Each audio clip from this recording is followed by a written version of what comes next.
Nah lalu orang kayak saya itu ya beberapa kali sebetulnya saya itu ditawanin jadi dokter honoris causa apa. Kekhawatiran saya satu Pak Bejo, takut pas nggak punya uang. Itu dokter kok gak di duit kan gak pantas gitu.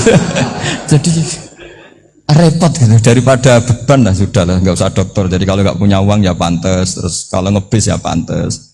Suatu saat kalau mati nggak ada yang hadir ya pantas, nggak dokter gitu. Kalau sudah dokter kok masuk neraka, dokter kok masuk neraka lah. Kok kayaknya apalagi rektor kampus Islam kok masuk neraka itu kan kok kayak nggak pas itu. Misalnya rektor Unisiola ditanya mungkar nakir nggak bisa kan kayak gimana gitu. Makanya harus sering ngaji saya supaya nggak malu di depan mungkar nakir. Masa rektor ditanya mungkar nakir nggak bisa. Harus berani bentak ini saya rektor loh Pak mungkar nakir masa kalau wali-wali dulu berani. Masyhur di cerita wali-wali ditanya marabbuka manabuka, saya ini guru tauhid. Kok kamu tanya marabbuka manabuka yang ngotok? Kok kamu tidak pernah ngaji enak aja tanya. Jadi wali-wali itu ya rileks ngadepi mungkin. Saya akan rileks wali di Bang Pak Rektor, saya yakin itu. Karena wali itu lebih dekat Allah. Sehingga orang dulu itu saya ulang lagi ya, ada satu kearifan namanya hidup itu apa? Hidup itu adalah cari sebanyak mungkin supaya hidup itu tidak tergantung pada banyak hal. Sehingga misalnya cara berpikir orang-orang modern itu sebenarnya banyak orang-orang ilmuwan yang nggak ngagumi Amerika. Bukan karena angkuh ndak. Untuk mempertahankan kebesaran negara sebesar itu, kebutuhan listriknya besar, kebutuhan tentaranya besar, kebutuhan apa. Sementara negara kayak Venezuela atau Swiss kebutuhannya ada banyak. Pertanyaannya, yang tergantung dengan banyak hal sama yang tidak tergantung banyak hal itu pinter mana? Kalau dibalik pertanyaannya gitu, negara-negara maju itu tidak keren kalau dibalik pertanyaannya. Orang yang untuk mempertahankan eksistensinya banyak, butuh banyak hal dengan yang tidak butuh banyak hal itu pinter mana? Orang yang bahagianya nunggu jadi dokter, nunggu jadi kiai besar, kiai viral, dengan orang yang bahagia cukup dengan ngopi itu pinter mana? Tapi kalau dibalik pertanyaannya, orang yang tahunya nikmat hanya kopi dengan nikmat yang banyak, pinter mana? Makanya Mbah Mun itu kalau guyon itu lucu. Aku iku saake ambek desa sing mlebu swarga. Saya dulu eskap mlebu swarga kok disakeni. Akhirnya beliau memberi penjelasan. Wong desa iku roe pakanan enak, iku mau kopi mbek uduk. Lah swarga iku mau nuruti sing dikarepno. Akhirnya semua mangan wis ngopi, nguduk, ngopi ora roh pakanan liyane ora roh. Nasi mandi ora roh, pizza ora roh apa-apa. Terus saya bilang, wah lah niku nak nganti selera tentang wanita cantik. Iku juga sederhana. Rodok pesek ya wis cantik, rodok ireng ya wis. Apa bidadarinya seperti itu karena saking enggak pengalamannya. Jadi surga itu kan nuruti apa yang diinginkan. Kira-kira keinginan orang kampung kalau di surga itu apa coba? Makanan apa coba?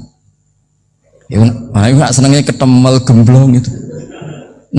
Artinya malaikat lebih suka nangani surganya orang-orang kampung di Bang Pak Rektor. Ini sudah ribet ini.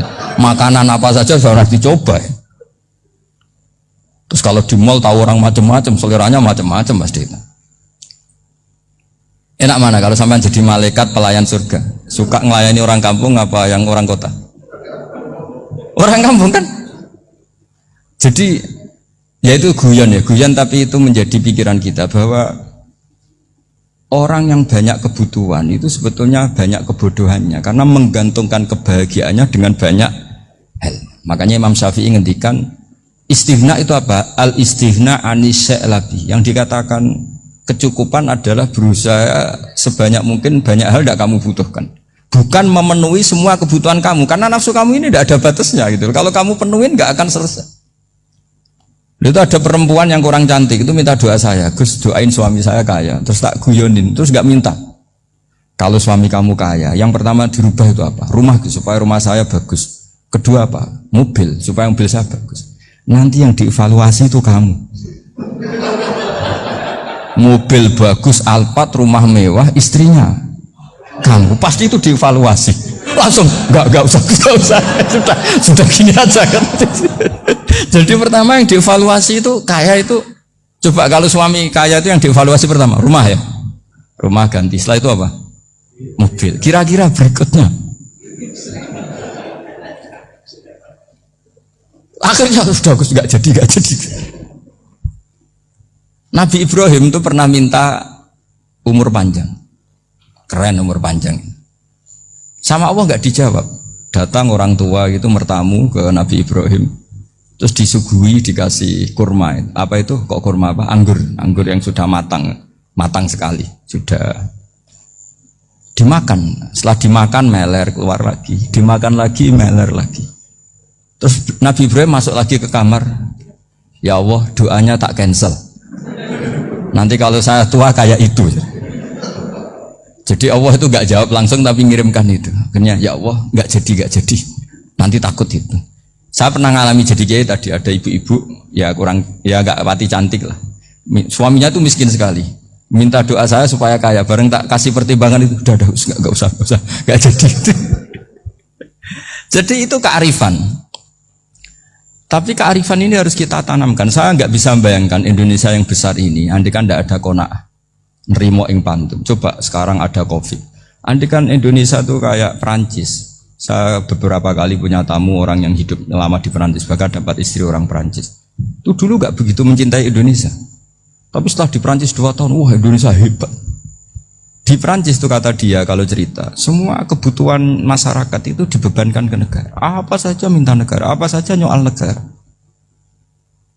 Sementara Indonesia, coba kalau Indonesia mengalami seperti ini kok tidak ada qanaah rimo ing pantum, bisa kios Indonesia. Orang miskin nyalahkan negara, kelaparan nyalahkan negara, apa saja. Tapi barokahnya dididik kiai, jogeman nyalahno wong liya.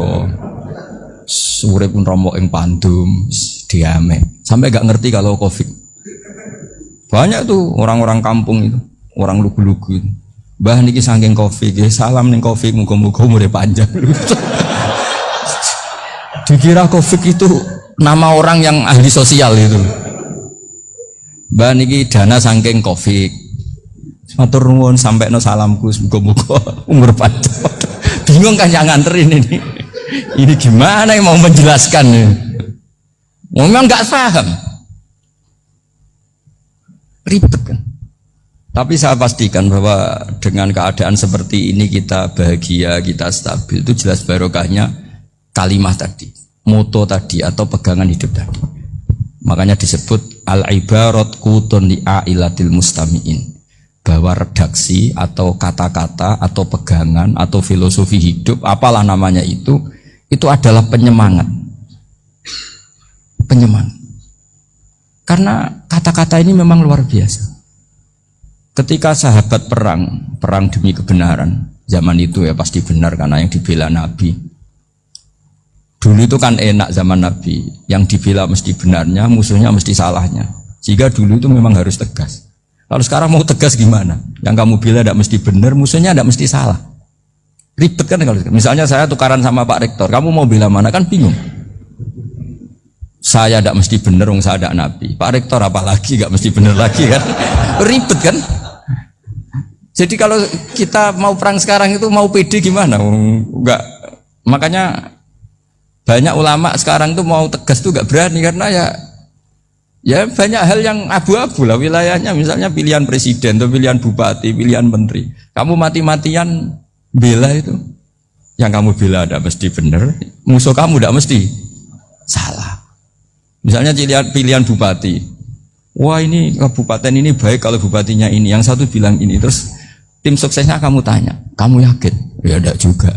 Lah kenapa semangat? Kan saya botohnya paling alasannya ya itu aja, bukan yang lain. Beda dengan zaman Nabi, Nabinya mesti benar, Abu Jahalnya mesti salah, kan enak aturan mainnya jelas. Singkat cerita dalam perang itu banyak sahabat yang ngalami luka, ngalami apa gitu. Kemudian curhat ke Nabi, ya Nabi gara-gara derekkan jenengan, ngikuti jenengan saya harus ngalami seperti ini. Ngiranya orang itu diapresiasi sama Allah keluarnya. Ternyata sama Allah gak diapresiasi. Malah diturunkan ayat intakunu ta'lamuna fa innahum ya'lamuna kama ta'lamun wa tarjuna minallah ma'ala yarjun. Kalau kamu sakit karena perang, orang-orang kafir itu ya sakit. Itu saja berani padahal demi kekafiran.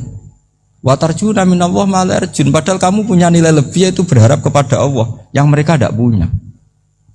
Saya jadi kiai itu ya kadang mangkel. Karena yang benci ya benci, yang seneng itu ngel-ngel loh kayak Pak Bejo. Jadi semuanya ribet. Lah iya, yang benci ya ganggu, yang seneng ya ganggu, tambah nemen. Seribet. Tapi kalau sudah ingat bandar narkoba, mereka berhadapan dengan polisi, kadang ditembak karena kesalahannya terlalu fatal. Antar persaingan mereka juga bisa tembak-tembakan karena merebut pasar narkoba. Itu saja mereka berani. Kok kita yang jadi kiai kadang dicium tangannya, dihormati gak berani, hanya takut apa ya, musibah-musibah kecil lah, atau problem-problem kecil. Lah iya, kalau kita bandingannya gitu. Kalau kamu mau tahajud kedinginan, itu masih nanti dihisab Allah itu gitu. Maling ayam itu keluar malam-malam, hanya dapat ayam. Itu gak takut dingin. Ya gak takut digebuki masa. Kamu mau tahajud saja takut dingin. Makanya nanti hisabnya orang soleh itu nanti dijajarkan orang dolim. Terus diperbandingkan. Wah itu habis kamu kalau itu. Jadi misalnya Unisola mau rapat, tapi ini malam, kalau malam dingin nanti sama masuk angin. Anak-anak pang di perapatan aja berani kamu. Kalau sudah perbandingannya gitu tuh ribet kita nanti. Makanya itu kalimat itu moto atau filosofi hidup. Sehingga diulang lagi nasihat itu. Iyam saskum korhun faqad masal qoma korhum mislu. Kalau kamu kena luka, orang-orang yang nggak benar juga akan kena luka. Itu aja berani demi ketidakbenaran. Masa kamu demi kebenaran nggak berani? Akhirnya orang itu, ya itu kalimat, itu heroik. Makanya kita ini penting ya, makanya tadi himne Unisula dimulai kalimat thayyibah. Karena kalimat ini yang menjaga kita kalimat ini. Misalnya tentang Tuhan. Kenapa orang Islam imannya kokoh seperti ini, termasuk yang sudah hidup di Amerika, di Australia, di mana-mana. Itu ya barokahnya ajaran atau barokahnya kalimah. Saya sebut kalimah saya pakai bahasa santri. Karena la ilaha illallah itu dalam tradisi santri disebut kalimatu haqqin aliyah nahya wa aliyah namut wa aliyah nub'ats. Ada yang riwayat wa biya nub'ats insyaallah taala minal aminin. Kenapa mereka di mana-mana meskipun sekolah di Amerika, di Australia, bahkan di Uni Soviet tetap mukmin? Itu barokahnya ajaran yang benar. Allah itu siapa? Tuhan. Tuhan itu sifat dasarnya apa? Awal. Dia harus wujud awal sebelum makhluk yang lain. Sehingga ketika ada negara yang maju, yang tertib, manajemennya tertib, masyarakatnya makmur, tapi punya Tuhan yang tidak seperti itu, tidak awal, itu sudah gak nyaman. Karena ndaklah keren Tuhan saya, karena Tuhan saya itu al-awwal, zat yang pertama. Tuhan saya keren lah, zat yang gak mati. Tuhan yang gak mati, yang gak pernah mengalami kematian. Sehingga tontonan atau yang dilihat kenikmatan-kenikmatan yang lain ini tidak mengubah dia pendirian tentang Tuhan, karena mantapnya satu kalimat tadi bahwa Tuhan itu ya harus satu, harus awal, harus tidak mati, tidak rusak, tidak mengalami apa-apa yang membahayakan. Sehingga ketika ditawarin Tuhan yang lain meskipun menjanjikan secara finansial atau kemakmuran, mereka gak tertarik. Itu coba, itu barokahnya makmur apa barokahnya ajaran? Barokahnya ajaran. Sering negara Islam itu kalah makmur dengan mereka, tapi barokahnya ajaran ini tetap apa? Tetap Islam. Makanya Nabi Ibrahim, Nabi yang sukses bikin wa ja'alaha kalimatam baqiyatan fi aqibi. Sehingga kita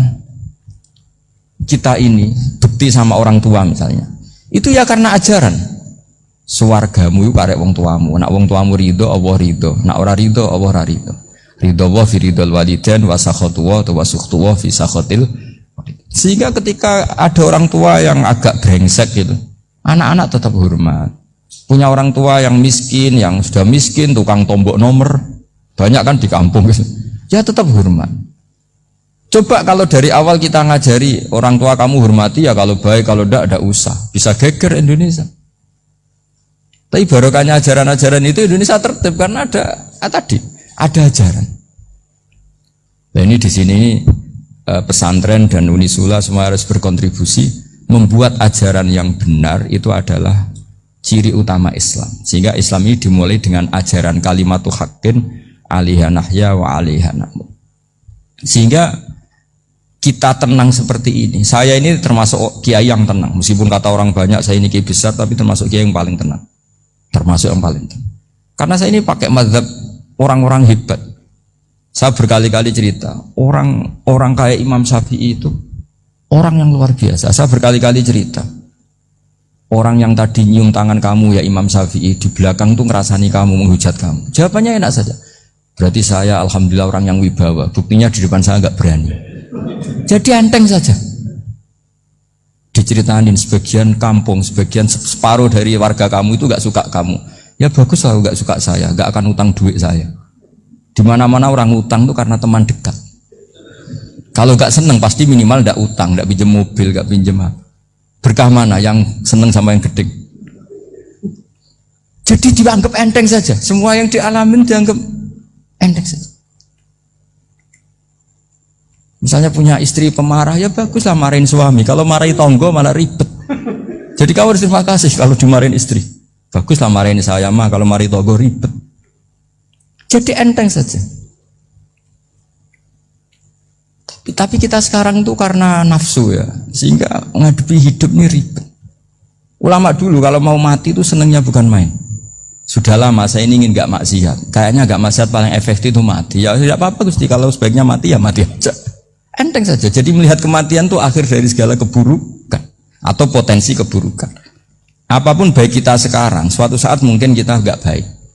Yang bisa menghentikan ketidakbaikan atau potensi ketidakbaikan itu apa coba? Mati kan? Berarti mati itu mengerikan apa menyenangkan? Mesti kamu tidak berani menjawab. Meskipun secara ilmu kamu berani, tapi secara rasa agak berani kan? Saya ulang lagi ya, yang bisa menghentikan keburukan atau potensi keburukan itu apa coba? Apa? Kematian. Berarti kematian itu menyenangkan atau menyusahkan? Apapun kamu tidak berani jawab karena kamu agak-agak duniawi itu kelihatannya. Tapi secara ilmu, kamu tahu kan kalau mati itu tidak buruk-buruk banget. Karena apa? Itu akhir dari segala keburukan. Sehingga Nabi ngajarkan kalimat itu begitu luar biasa. Allahumma ahyini maka natil hayatu khairan li wa tawaffani maka natil wafatu khairan li. Nabi melihat dunia itu begitu indah. Ya Allah, kalau saya ini hidup, anggap saja hidup ini ziyadatan li fi kulli khairin, menjadi modal saya menambah segala kebaikan. Jika suatu saat saya mati, anggap mawon rohatan li min kulli syarrin, itu akhir dari segala keburukan saya. Sehingga mati hidup ya baik karena di situ kita bisa berkontribusi beramal soleh. Mati juga baik karena mengakhiri segala keburukan. Nabi nate ngendikan lagi, ajaban li amril mu'mini inna amrahu kullahu khair. Orang mukmin itu mengagumkan, semuanya baik. In asobathu na'ma syakara fakana khairan lah. Kalau baru dapat nikmat dia syukur, maka itu baik. Wa in asobatu dorro sobaro, kalau dapat masalah mereka sabar, itu juga baik. Sehingga orang mukmin dua sisinya pasti baik. Itu juga kalimat, maksudnya moto atau pegangan hidup. Nah berikut ini saya beri contoh, ini kenangan saya, ini contoh terakhir. Masalah jadi orang terkenal maupun tidak. Di sini dicontohkan Imam Ghazali di halaman 367 di kitab saya 367. Juznya 3 di kitab Ihya Ulumuddin. Di sini beliau cerita betapa untuk menjaga ikhlas sebaiknya orang itu tidak terkenal, tidak syuhrah, tidak terkenal. Oke, itu kita sepakat ya, karena kalau terkenal mungkin orang dipaksa publik dengan tanda kutip untuk selalu berbuat baik, tapi karena jaim lah, jaga image atau apa. Tapi ketika dibalik pertanyaannya, kamu rela yang terkenal itu orang nggak benar, sementara yang orang benar itu nggak terkenal. Lalu masyarakat taunya yang tidak benar. Kalau pertanyaannya dibalik gitu, orang baik wajib terkenal enggak? Kalau pertanyaannya dibalik seperti itu, dokter yang benar tidak terkenal, yang malpraktek terkenal. Kamu ingin kondisi seperti itu? Gak ingin kan? Kampus yang bagus nggak terkenal, kampus yang bagus nggak terkenal, yang nggak bagus. Nah, artinya apa? Gara-gara olah kata, olah pikiran, ini logika jadi rubah. Lagi-lagi apa? Jawaban itu ada di kata-kata sebetulnya. Makanya bab-bab seperti ini tidak usahlah kita berdebat, berpolemik, sebaiknya orang itu humul, menutup diri, apa sebaiknya orang terkenal itu nggak perlu seperti itu. Sudah terserah Tuhan saja. Makanya saya mulai dulu ngaji sampai sekarang itu ya tidak punya punya ikon tertentu atau punya website tertentu enggak. Sudah terserah pangeran. Sudah saya juga tidak sok suci materialistik atau enggak ya enggak mikir saya. Bukan apa-apa ya karena saya ini kiai, jadi biasa urusannya sama Allah, tidak sama makhluk. Jadi pusing kalau sama sarah-sarahnya makhluk itu pusing.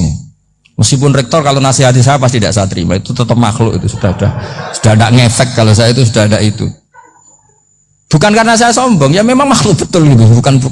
Cuma nasibnya bejo aja, tapi makhluk tetap makhluk.